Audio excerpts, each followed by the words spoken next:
He's taken the free kick right at the true centre position. He's gone for the hand pass, really, gets it across to Evans. Oh, it must have been a kick. The umpire crossed between him and my line of sight, and there's a kick going to that way, and Cook this time has come out to take the mark. Well, that shows the dividends of playing two Cook.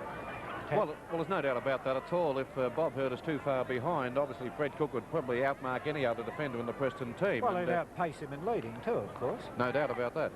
Well, Cook lines him up now, only about 12 metres out from goal, and guides it right through the middle, and that's a goal to Port Melbourne. It's Cooper. He's within kicking distance, particularly aided by the wind. And the distance is not quite McGaw.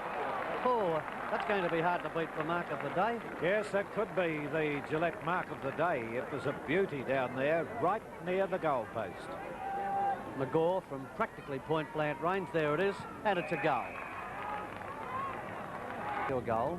Port leading. Anderson, the man in front, won it down. Chance for Bradbury. Blake's clear. Looking for Swan. Good knock away by Peter Marshall. Swan in the front berth.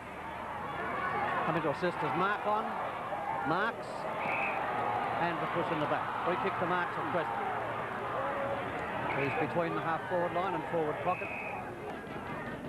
Campbell 4-1, Waverley yet to score.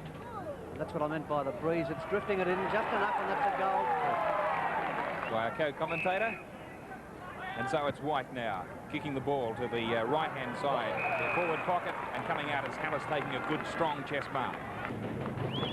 And a great forward in the VFA, great forward for Preston. There's the kick by Hallis. Umpire moves across, doesn't have to move far, but it's 4 points to Preston.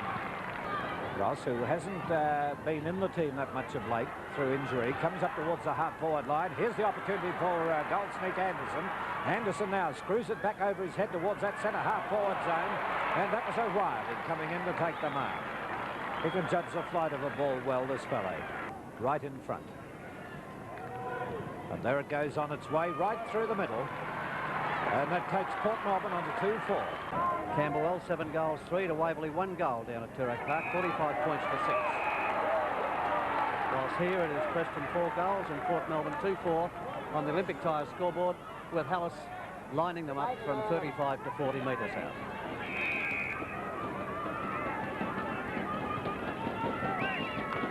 Hallis, number 39, and swinging away a little bit, it's through for a goal.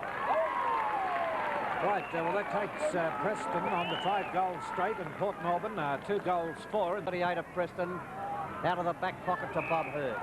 It's 5 goals to 2-4. Preston leading. Hurd out there to crease at centre wing.